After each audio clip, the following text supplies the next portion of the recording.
श्री स्वामी समर्थ. तुमच्या सर्वांचं स्वागत आहे या आरोग्यदायी चॅनलमध्ये, जिथे तुम्हाला आरोग्याशी रिलेटेड सर्व माहिती डिटेलमध्ये देण्याचा प्रयत्न करत असते. तर आज आपला विषय आहे सकाळी तोंड न धुता, दात न घासता पाणी पिल्याने काय होते, म्हणजेच बाशी तोंड पाणी पिणे हे योग्य आहे की अयोग्य आहे.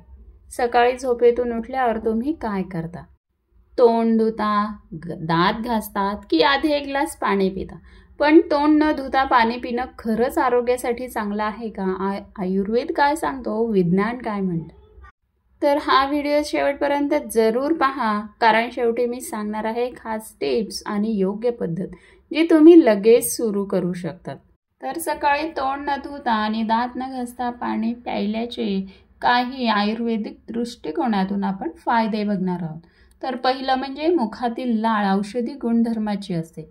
रात्री झोपताना शरीर डिटॉक्स प्रक्रियेत असते. सकाळी लाळेत काही नैसर्गिक एन्झाईम्स आणि बॅक्टेरियाच्या विरुद्ध लढणारे घटक असतात. ती लाळ पाण्यासोबत पोटात गेल्यास पचनासाठी फायदेशीर ठरतात. पुढील आयुर्वेदिक दृष्टिकोनातून फायदा म्हणजे पचनक्रिया सुधारते. लाळ पचन संस्थेला सक्रिय करत असल्यामुळे अन्न पचवण्याची प्रक्रिया जी आहे ती सुरळीत होते. पुढील फायदा म्हणजे शरीरातील टॉक्झिन्स बाहेर टाकण्यास मदत होते. रात्री शरीरात साचलेले विषारी पदार्थ म्हणजे टॉक्झिन्स सकाळी पाणी प्यायल्यामुळे लघवीद्वारे बाहेर जाण्यास मदत होते. आता बघूया सायंटिफिक दृष्टिकोनातून फायदे. पहिलं म्हणजे हायड्रेशन सुधारते. रात्रीच्या झोपेनंतर शरीर थोडं डिहायड्रेट झालेले असतं, त्यामुळे उठताच पाणी प्यायल्याने शरीर पुन्हा हायड्रेटेड होतं. दुसरा फायदा म्हणजे मेटाबॉलिझमला चालना मिळते. सकाळी पाणी प्यायल्याने मेटाबॉलिक रेट वाढतो, ज्यामुळे वजन नियंत्रणात ठेवण्यास मदत होते. पुढील म्हणजे आंत्रक्रियेला चालना मिळते. अनेकांना सकाळी पाणी प्यायल्यावर सहज मलविसर्जन होते, त्यामुळे पोट साफ होण्यास सुद्धा मदत होते. अजून फायदा म्हणजे त्वचा तेजस्वी राहते, म्हणजेच ग्लोईंग स्किन होते. लाळेतील नैसर्गिक एन्झाईम्स आणि सकाळी पाणी प्यायल्याने शरीरातील टॉक्झिन्स बाहेर पडतात, त्यामुळे त्वचा स्वच्छ व मृदू व उजळते. पुढील फायदा म्हणजे रोगप्रतिकारक शक्ती वाढते. म्हणजे सकाळी लाळेत नैसर्गिक अँटीबॅक्टेरियल गुणधर्म असतात. हे पचनसंस्थेत जाऊन पॅथोजन्सची लढण्यास मदत करतात. पुढील फायदा म्हणजे तोंडाचे आरोग्य सुधारते. लाळ पचनासाठी उपयुक्त तर आहेच, पण ती गेल्याने तोंडातल्या बॅक्टेरियाच्या परिणाम न होऊ देता ती पचनसंस्थेत नेली जाते आणि तेथे नष्ट होते.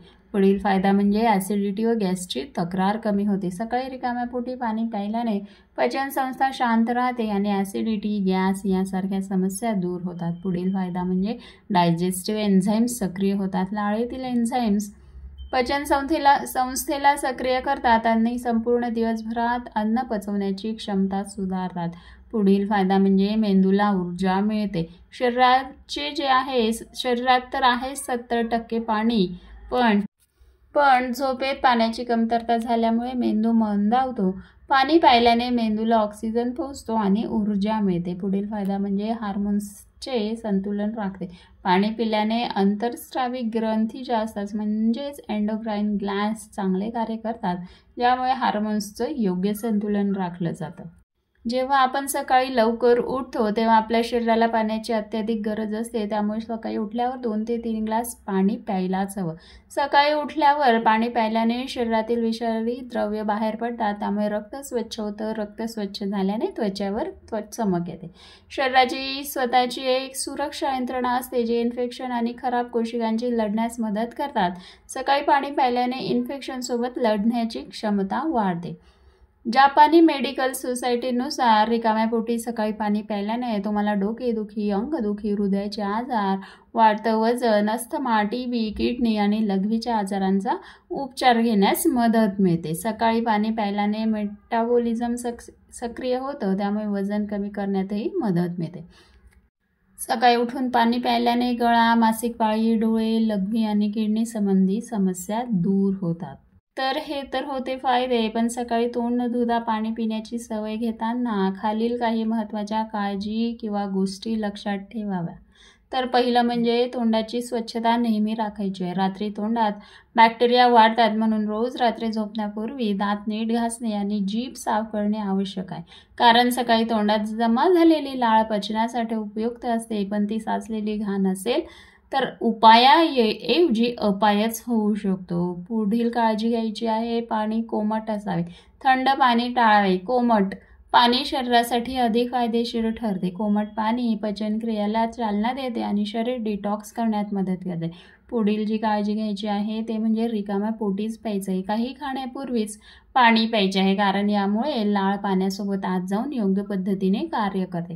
पुढील काळजी जी घ्यायची आहे ते म्हणजे हळूहळू व सावकाश पाणी प्यायचं आहे. घाईघाईने पाणी पिऊ नका. यामुळे पचनसंस्थेला धक्का न बसता योग्य प्रकारे प्रक्रिया होते. पुढील काळजी घ्यायची आहे, प्लास्टिकच्या बाटलीऐवजी तांब्याच्या किंवा काचेच्या ग्लासातूनच पाणी प्या, कारण तांब्याच्या भांड्याचे अँटीबॅक्टेरियल फायदे असतात. पुढील काळजी घ्यायची आहे ते म्हणजे मधुमेह, ॲसिडिटी, पचन समस्या असल्यास वैद्य किंवा डॉक्टरांचा सल्ला घ्यायचा आहे. काही प्रकृतींमध्ये ही सवय त्रासदायक ठरू शकते, त्यामुळे वैयक्तिक स्थिती लक्षात घेणे आवश्यक आहे. त्यानंतर जर तोंडात फार बॅक्टेरिया असतील तर काही वेळा हे पाणी पचनासाठी त्रासदायक ठरू शकतं. त्यामुळे नियमित दात आणि तोंड स्वच्छ ठेवणे हे महत्त्वाचे आहे. सकाळी तोंड न धुता पाणी प्यायल्याचे काही फायदे असले तरी हे वैयक्तिक अनुभवांवर आणि शरीराच्या प्रकृतीवर अवलंबून असते. शरीराची गरज ओळखून हे पद्धती वापरायची आहे. ही सवय नियमित पाळल्यास हळूहळू शरीरात सकारात्मक बदल दिसू लागतात. काही लोकांसाठी ही सवय सुरुवातीला थोडी विचित्र वाटू शकते, पण योग्य पद्धतीने केल्यास फायदे मोठे मिळणार आहेत. तर सकाळी तोंड न धुता पाणी पिणं ही एक साधी पण प्रभावी सवय आहे. जर ती योग्य पद्धतीने अंगीकारली तर आरोग्यावर सकारात्मक परिणामच होणार आहे. तुम्हाला ही सवय आहे का, की आजपासून सुरू करणार आहात? कमेंटमध्ये नक्की कळवा. हा व्हिडिओ आवडला असेल तर एक लाईक, शेअर, सबस्क्राईब करायला विसरू नका. पुन्हा भेटूया अशाच उपयुक्त आणि माहितीपूर्ण व्हिडिओसह. तोपर्यंत स्वस्थ राहा, निरोगी राहा, आनंदी राहा. धन्यवाद.